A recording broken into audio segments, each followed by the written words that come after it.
வார்த்தை கொடுக்க முடியாது. கத்திரனே கிருமையை நிறுத்தின தேவனுக்கு கொடான்னு கொஞ்சம் நன்றி செலுத்துகிறேன். நாளையும் கண்களை முடிவு வச்சுருப்போம். நீ நன்றி பரிசுத்தமுள்ள பரலோக தகப்பனே இந்த வேலைக்காக நன்றி செலுத்துகிறேன். சப்பா ஆண்டவரே உங்கள் ஸ்தோத்திரம். தேவ வார்த்தை கொடுக்க தேவனுக்கு பெரிய கிருபைக்காக நன்றி செலுத்துகிறேன். சப்பா ஆண்டவரே ஸ்தோத்திரம் தகப்பனே பேசுனீங்க நல்ல பிதாவின் ஆவியர்னு சொல்லியிருக்கீங்கப்பா. ஆவியர் அடிமையும் மறைச்சி வெளிப்படுங்க தகப்பனே. உங்கள் வல்லவனை வெளிப்படுத்தி பேசப்பா. அண்டை கொடுக்குற செய்தி எல்லா மக்களுக்கு ஆசீர்வாதமாக ஜெபிக்கிறப்பா. கேட்குற மக்களுக்கு தகப்பனே இந்த வசனங்களும் வார்த்தைகளும் தேவனை கத்தாவே நீங்கள் ஆசீர்வதித்து கொள்ளுங்க முடியாது நாங்கள் ஜெபிக்கிறோம். இதை பரிசுத்தத்தை எங்களை தாழ்த்துகிறோம். வெறுமையாக கற்று நாம் பயன்படுது உங்களுக்கு ஒன்றும் இல்லை தகப்பனே. உங்கள் கிருப்பப்பா எங்களை தாழ்த்துகிறோப்பா. எங்களை வெறுமையாக்குறப்பா. நாம் மாத்திரம் என்னுடைய ஆசீர்வதிங்கப்பா. இயேசு கிறிஸ்துவின் நாமத்தினால ஜெபிக்கிறேன் நல்ல பிதாவே, ஆமென். இந்த நாளிலேயே உங்கள் மத்திய வார்த்தையை தேவநாயகத்தை திரும்ப கொடுத்தாங்க. அதுக்காக தெய்வத்துக்கு நான் நன்றி செலுத்துகிறேன். அது மாத்திரம் இல்லை, நாட்களில் செப்பனியா 3ஆம் அதிகாரம்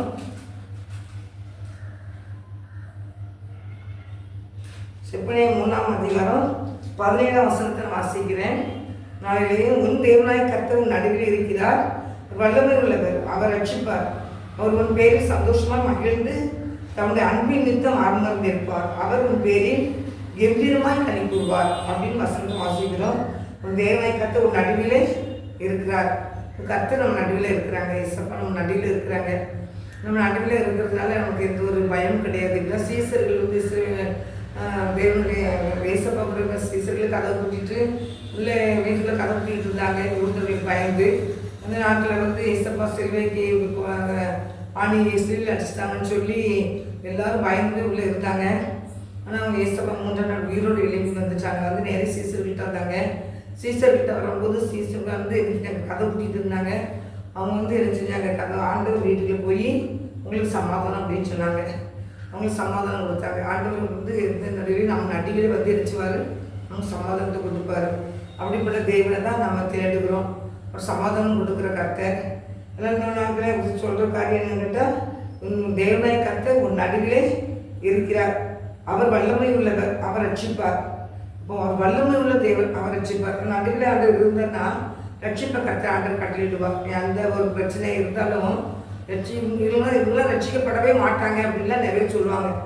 ரட்சிப்பு வந்து கர்த்தருடையது, ஆண்டவர் ரட்சிப்பார். நீங்கள் வந்து யாருக்காக ஜெபம் பண்ணிட்டு இருக்கீங்களோ, யாருக்காக பாரப்படுறீங்களோ, யாருக்காக நீங்கள் வேதனைப்படுறீங்களோ அவங்கள கர்த்தர் ரட்சிப்பார். நீங்கள் வந்து பயப்பட வேண்டியதில்லை. நல்ல ஜெபம் பண்ணுங்க, அவங்களுக்காக நல்ல ஜெபம் பண்ணுங்க. கர்த்தர் அவங்களுக்கு நினச்சி ஒரு ஆசீர்வாதத்தை கொடுப்பார், ஒரு விடுதலை கொடுப்பார், ரட்சிப்பை கொடுப்பார். கர்த்தரின் பிள்ளையாக நினைச்சவங்க அவங்க இருந்து வாழ்ந்து காமிப்பாங்க. ஆண்டவர் அந்த கிருபையை கொடுப்பார். நம்ம வந்து ஜெபிக்கும் போது கர்த்தர் அந்த ரட்சிப்பை கர்த்தர் தான் கொடுப்பார்.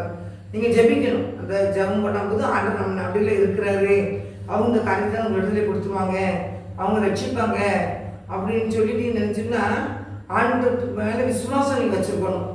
அது ஒரு சகோதரி முன்னாடி சொன்னாங்க, யார் ரட்சிக்கப்பட்டன்னு சொன்னால் என்னுடைய வீட்டுக்கார் ரட்சிக்கப்படவே மாட்டார் அப்படின்னாங்க. அப்படி சொல்லாத உன்னுடைய கனவு இருந்து ஆண்டவர் கையில் கொடுத்துருக்குறாங்க. அவங்க ஆவிக்குரிய சபை பரப்பில் தான் அவங்க வந்து ஆண்டவர் உங்க கையெல்லாம் கொடுத்துருக்கிறாரு. அவங்களுக்கு ரட்சிப்புக்காக நீ ஜெபம் பண்ணு. அவங்க ரட்சிக்கப்பட மாட்டார் சொல்லி அந்த மனுஷன் விட்டுறத அவங்க ரட்சிக்கப்படம் போதும் அப்படிங்கும்போது சிரிப்பாக கிடந்து. அப்போ இப்படிப்பட்ட ஒரு பேதையான பெண்களும் இருக்காங்க. என்னட்டிங்கன்னா புத்தியுள்ள ஸ்திரீ தன் வீட்டை கட்டுகிறாள். அப்போ புத்தியுள்ள ஸ்திரீ தன் கைகளால் இடிச்சு போடுறான்னு சொல்லி வசனத்துக்கு குடும்பத்தில் ஆண்டவர் வந்து ஒரு கணவனை கொடுத்துருக்கிறாரு, ஒரு மனைவியை கொடுத்துருக்குறாருன்னா அவங்க வந்து ரட்சிக்கப்படுறது யார் ஜெபிக்காங்களோ வீட்டில் அவங்ககிட்ட வந்து கணக்கு கண்டிப்பாக கேட்பார். உன் கையில் கொடுத்தனே என்ன பண்ணுன்னா கேட்பார். யாராக இருந்தாலும் கேட்பார். ஒருத்தங்களும் விட மாட்டார். நீ ஏன் ரட்சிப்புக்குள்ளே ஜெபிக்கல, உனக்கு ஏன் என்னுடைய பதத்தை வந்த என்னையும் ஏன் உனக்கு ஏன் விசுவாசம் இல்லாமல் போயிட்டு கண்டிப்பாக அன்று கேட்பார். ஞாயிற்றுக்கிழமை என்னெல்லாம் கேட்க போகிறாரு யாருக்கும் தெரியாது. அவ்வளோ நிறைய இதில் வந்து நம்மளை ஃப்ரீயாக விட்டுருக்குறாங்க ஆண்டவர். ஆனால் தேவனுடைய பிள்ளைகளை நீங்கள் இருந்துச்சுன்னா நம்ம வந்து அவிசுவாசமான வார்த்தைகள் என்ன செய்யக்கூடாதுன்னா பேசவே கூடாது. என்னோட தேவன் நம்ம நடுவில் இருக்கிறார், நம்ம நடுவில் ரட்சிப்பார், அவர் ரட்சிக்கிற தேவன். அதனால நீங்கள் வந்து அப்படியே இவர் எப்படி ரட்சிக்கப்பட்டவர் அப்படின்லாம் இருக்கவே கூடாது. நீங்கள் அன்றைக்கி லாஸ்டர் மறைத்து போயிருந்தான். லாஸ்டர் மறைத்து போயிருந்ததுனால அந்த இடத்துல என்ன செஞ்சாங்க, ஒரு நாள் அந்த மக்களுக்கு யூதர்களுக்கு மத்தியில் லாஸ்டர் உயிரோடு ஆண்டவர் எழுப்பிட்டார். எழுப்பி அந்த லாஸ்டர் எழுப்பி வந்ததுனால அங்கே இருக்கிற நிறைய பேர் என்ன செஞ்சாங்க, ஆண்டவரை ஏற்றுக்கொண்டாங்க, விசுவாசம் வச்சாங்க அவங்க மேலே. அப்படி பைபிள் போட்டு யோகன் 12ஆம் அதிகாரத்தில் அப்போ அந்த ரட்சிப்பு அவர் மறித்து உயிரோடு எழும்பினது இங்கே ரட்சிக்கப்படணும்னு சொல்லி அநேக மக்களை ரசித்திருந்தார், ஆண்டவர் வச்சிருந்தார். அதே போல கர்த்தருடைய பிள்ளைகளாகி நீங்கள் ரட்சிக்கப்படுறதுக்கு ஒரு நாள் வச்சிருப்பார் ஆண்டவர். அந்த நாளை நம்ம என்ன செஞ்சிடக்கூடாது, அசட்டு பண்ணிடக்கூடாது. யோகன் 12ஆம் அதிகாரத்தில் நீங்கள் பார்த்தீங்கன்னா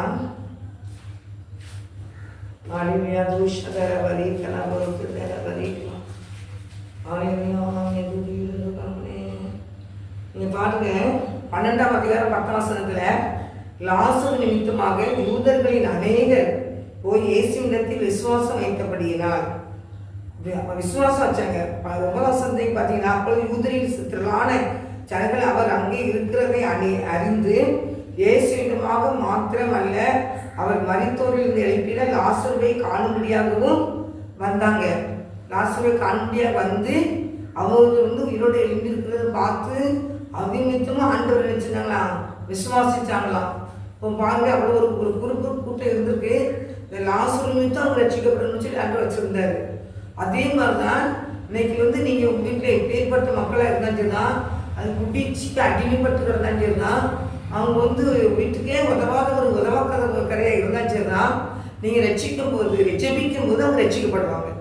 கண்டிப்பாக அவங்க நீங்கள் ஜெபிச்சிங்கன்னா அவங்க கண்டிப்பாக ரட்சிக்கப்பட்டுருவாங்க. ஆனால் அப்புறம் பார்த்தீங்கன்னா அவங்க ஆண்டவருக்காக எழும்புறது பார்த்தீங்கன்னா வைராக்கியமாக இருக்கும். ஆண்டவருக்காக வைராக்கியம் எழும்பிடுவாங்க. அதனால் தேவனுடைய பிள்ளைகளாகி நீங்கள் என்ன செய்யணுன்ட்டு நம்ம லேசில் என்ன செஞ்சிடக்கூடாது, யாரையும் இடம் போட்டக்கூடாது. கர்த்தர் நம்ம நடுவில் இருக்கிறார் விசுவாசம் மட்டும் நினைச்சோம் இருந்து அவங்களுக்காக ஜெபிக்கிட்டு இருக்கும்போது, குடும்பங்களுக்காக ஜெபிக்கும் போது எல்லா மக்களுக்கு யார் யாருக்கு நம்ம ஜெபிக்கிறோமோ அந்த ஜெபத்துக்கு ஆண்டவர் பெரிய காரியங்களை செய்வார். ஜெபத்தை மிஞ்சினது ஒன்றுமே கிடையாது. நம்ம ஜெபிக்காம தான் நிறைய பேர் ஆசீர்வாதத்தை பெற்றுக்கொள்ளாமல் இருக்காங்க. ஜெபந்தான் முக்கியம். நம்ம தேவ சமுத்திரம் தாழ்த்தி ஆண்டு சமுத்திரம் ஜெபிக்கும் போது நம்ம ஜெபத்தில் கர்த்தர் பெரிய காரியங்களை செய்கிற வல்லமை உள்ள தேவனாக இருக்கிறார். அதான் ஜெபத்தை கேட்கிறவர், பேரே ஜெபத்தை கேட்கிறவர் தான். ஜெபத்தை கேட்கிறவரே மாம்சமான யாரும் முன்னெடுத்து வருவாங்கள் அப்படின்னு வசனம் கொடுத்துருக்கு. 65ஆம் சங்கீதத்தில் 2ஆம் வசனம். ஒரு ஜெபத்தை கேட்கிறவரே மாம்சமான யாரும் முன்னெடுத்து வருவாங்கன்னு இருக்கிறார்.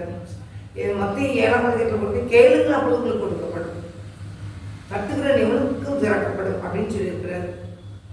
தேடுங்க அப்பொழுது கண்டடைவீங்க. அப்போ ஆண்டவரை தேடுனா கண்டடைய முடியும்.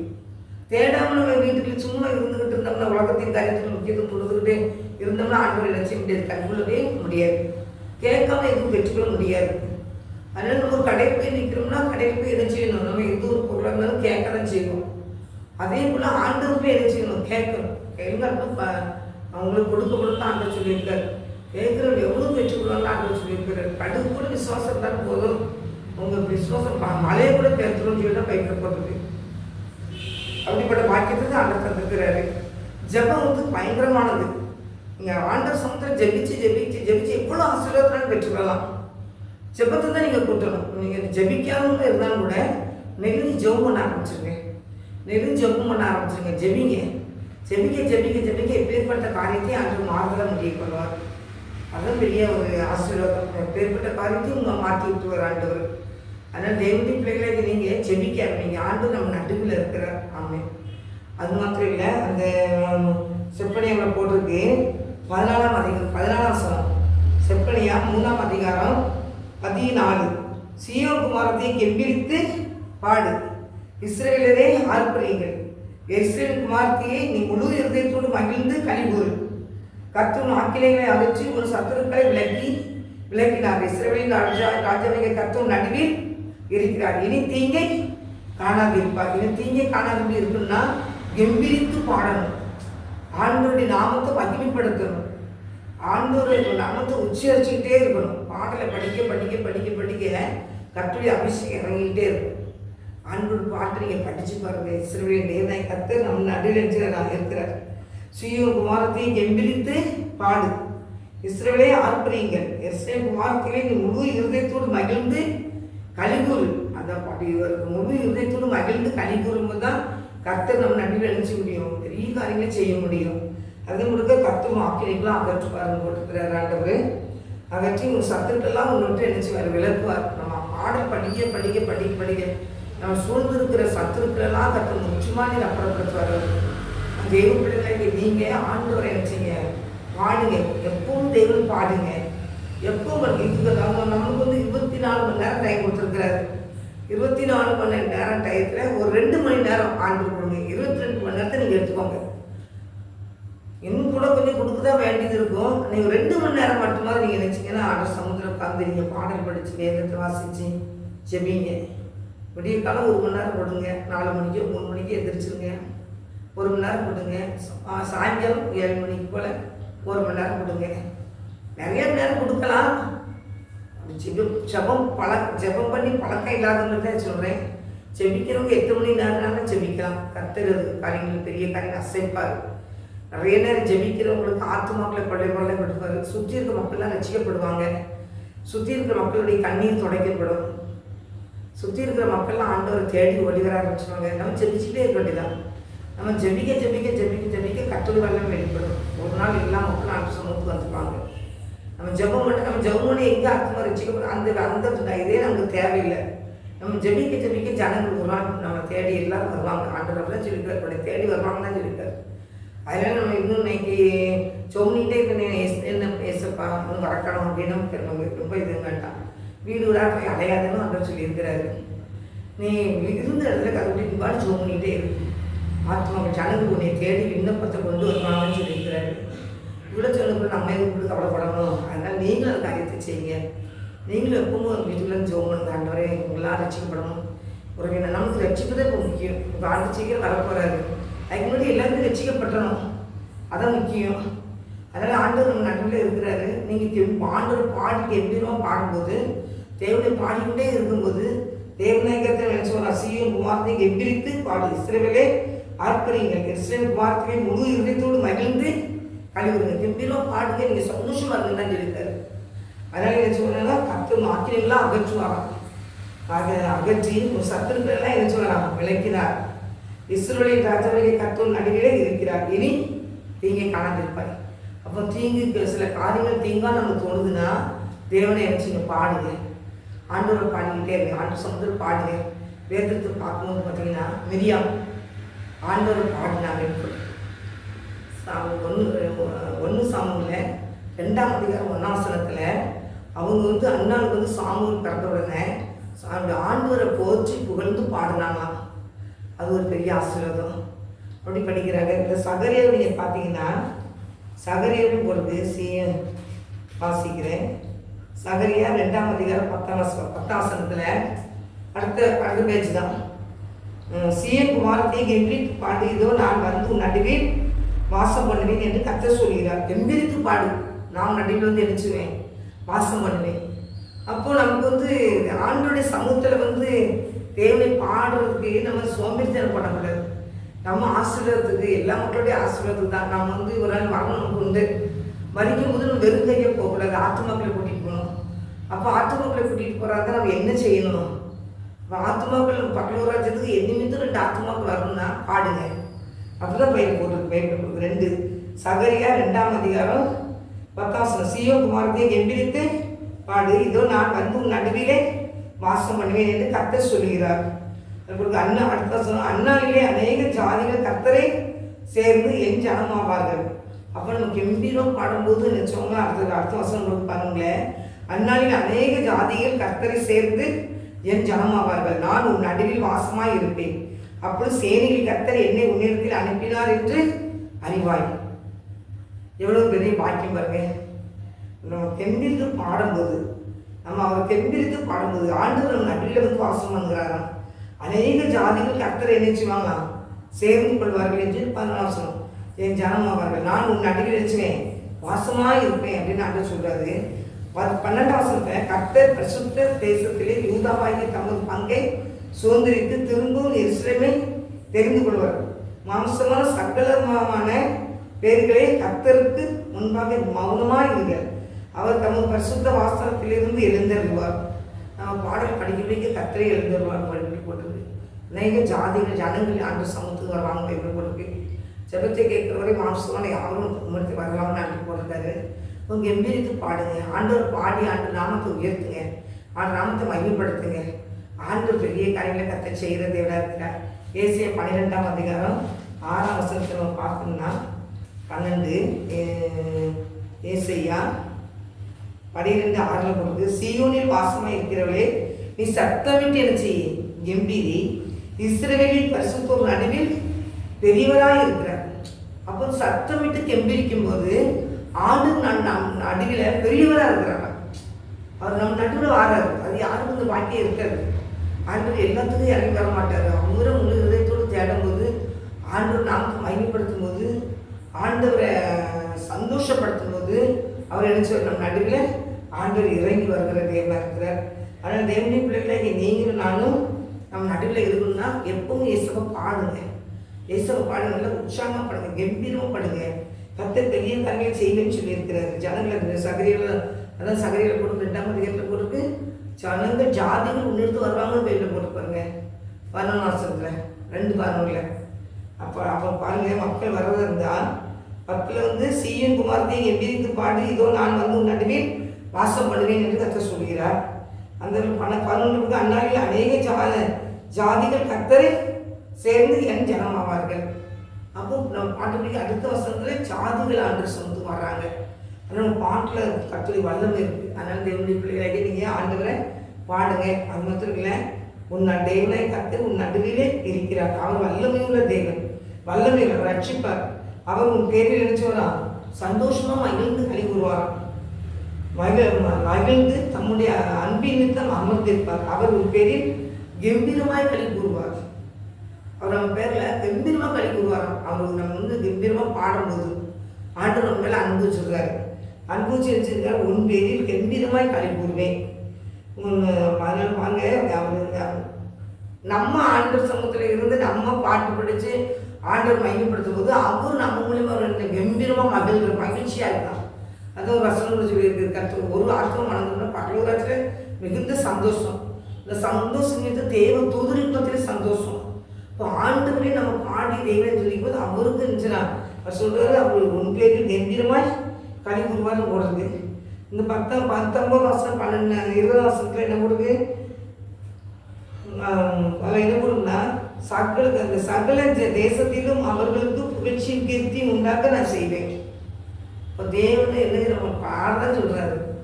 பாடி இதோடு கம்பீரமாக பாடும்போது ஆண்டு சொல்கிற 19 வருஷத்து கடைசியில் சகல தேசங்களிலும் அவர்களுக்கு புகழ்ச்சியும் கீர்த்தியுமாக உண்டாக்க செய்வேன். அக்காலத்திலே உங்களை கூட்டிக் கொண்டு வருவேன், அக்காலத்திலே உங்களை சேர்த்துக் கொள்வேன்.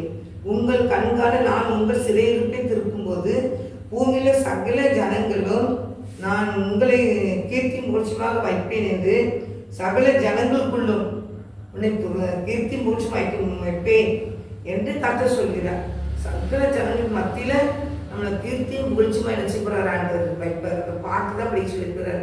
கம்பீரமாக பாடுங்க, எப்பவும் பாடுங்க, பாடிக்கிட்டே இருங்க. ஆண்டவரை பாடிச்சுட்டு இருக்க கர்த்தருடைய அபிஷேகம் மேலே இறங்கிட்டு இருக்கும். கர்த்தருடைய அபிஷேகம் இறங்குறதுங்க ஜனங்கள் ரட்சிக்கப்பட்டு வந்துட்டு இருப்பாங்க. ஜனங்கள் அதுவும் நம்ம படிக்காம பாடல் படிக்கணும்னாலும் வருவாங்கன்னு இல்லை. நீங்கள் படிச்சுட்டே இருக்கும்போது சில நாள் பின்பாக ஜனங்கள் உங்களுக்கு தேடி வர ஆரம்பிச்சுப்பாங்க. அது மாதிரி இல்லை, ஆசீர்வாதம் உங்களை தேடி வந்துடும். கீர்த்தி புகழ்ச்சிமா இருப்பேன்றாரு. சகல ஜாதிகளிலும் உங்களை நான் கீர்த்தி புகழ்ச்சிமா இருப்பேன்றாரு. நான் கர்த்தருடைய பிள்ளைகளாக நீங்கள் பாடுங்க, தேவனை ஆர்ப்பரிங்க, கம்பீரமாக களி கூறுங்க. அதனால என்ன சொல்லுகிறாங்கன்னா, உன் ஆக்கினெல்லாம் அகற்றுவேன், உன் சத்துருக்களை விளக்குவேன். இஸ்ரவேல் ராஜாவை கர்த்தர் நடுவிலே இருக்கிறார், இனி தீங்கே காணாதிருப்பார். அவன் எந்த தீங்கு இருந்தாலும் தீங்கு நம்மளை விட்டு விலகி போகிறதா தேவனை பாடதான் செய்யணும், தேவனை ஆர்ப்பரிக்கணும். ஆண்டு பேரில் கம்பீரமாக இருக்கணும், நீங்கள் சந்தோஷமாக இருக்கணும். அதான் சந்தோஷமாக இருக்கணும். எந்த பேரை போட்டுருக்கு 16 வருஷத்தில் போட்டுருக்கு, கடைசி போட்டுருக்கு. நீ முழு இதயத்தோடு மகிழ்ந்து கழி கூறு அப்படின்னு சொல்லி 16 வருஷத்தில் போட்டிருக்கு. சகரியா செப்பனியா 3ஆம் அதிகாரம் 14. சீயோன் குமாரத்தையே கம்பீரித்து பாடி இஸ்ரவேலை ஆர்ப்பரிங்கள். எருசலேமின் குமாரத்தையே நீ முழு இதயத்தோடு மகிழ்ந்து கழி கூறு. முழு இதயத்தோடு மகிழ்ந்து கழி கூறும்போது தான் ஆண்டு பெரிய காரியங்களை செய்ய முடியும். நம்ம சோர்ந்து போய் அப்படியே அசந்துக்கிட்டு பேசக்கூட திராணி இல்லாமல் அப்படியே செத்தங்கையில் வெத்த கொடுத்த மாதிரி இப்படியே இருந்தோம்னா ஒன்றும் செய்ய நடக்காது. அதனால் எப்பவும் நீங்கள் சந்தோஷமாக இருங்க. சந்தோஷமாக இருக்குன்னா ஆண்டு கவல் சொல்வார். எப்பவும் சந்தோஷமாக இன்னொரு வசனம் சங்கீதத்தில் கர்த்தருக்குள் மகிழ்ச்சியாக அப்படின்னு வேண்டுதலாம் நிறைவேற்றுவார் அப்படின்னு மகிழ்ச்சி. ஆண்டுக்கிட்ட நம்ம மகிழ்ச்சியாக தான் இருக்கணும். நம்ம மகிழ்ச்சியாக இருந்தால் தான் ஆண்டு எல்லா காரியத்தையும் செய்ய முடியும் நமக்கு. தேவனுடைய பிள்ளையை அன்புபட்ட வாக்கியத்தை சாக்கியத்தை கர்த்தர் தந்து உங்களை ஆசீர்வதிப்பாராக. ஆமே. கண்களை செபிப்போம். எங்கள் அன்பின் பரிசுத்தமுள்ள பரலோக தகப்பனே, இந்த வேலைக்காக நன்றி செலுத்துகிறேன் ஏசப்பா. அந்த நாளிலேயும் அன்றைய உடைய வார்த்தையை கொடுக்க முடியாத கற்றுக் கொடுத்த பெரிய கிருபைக்காக நன்றி செலுத்துகிறேன் ஏசப்பா. ஆசீர்வதிங்க ஆண்டவரே, நீ வழி நடத்தும் சாமி. எல்லா பிள்ளைங்களையும் ஆசீர்வதிங்கப்பா. யார் யாரெல்லாம் தகப்பனே இந்த செய்தியை பார்க்குறாங்களோ அவங்க இங்கே ஆசீர்வதிக்க வேண்டுமா நான் செபிக்கிறப்பா. அவங்க மேலே அப்படி காரம் அமர வேண்டுமா செபிக்கிறியா. கெம்பீரமாக கனிகூறவை பண்ணுங்கப்பா. அவங்க கெம்பீரமாக பாடலை படிக்கிட்டு தகப்பனே ஆர்ப்பரிக்கட்டும் பாப்பா. அவங்க சத்தத்துக்கு கீழ்படியட்டும்பா. கத்தை மையப்படுங்கப்பா. கத்திர ஆசீர்வதி இயேசுவின் நாமத்தினால ஜெபிக்கிறோம் நல்ல பிதாவே. ஆமே. கர்த்தர் உங்களை ஒருவரையும் ஆசீர்வதிப்பார். ஆமே.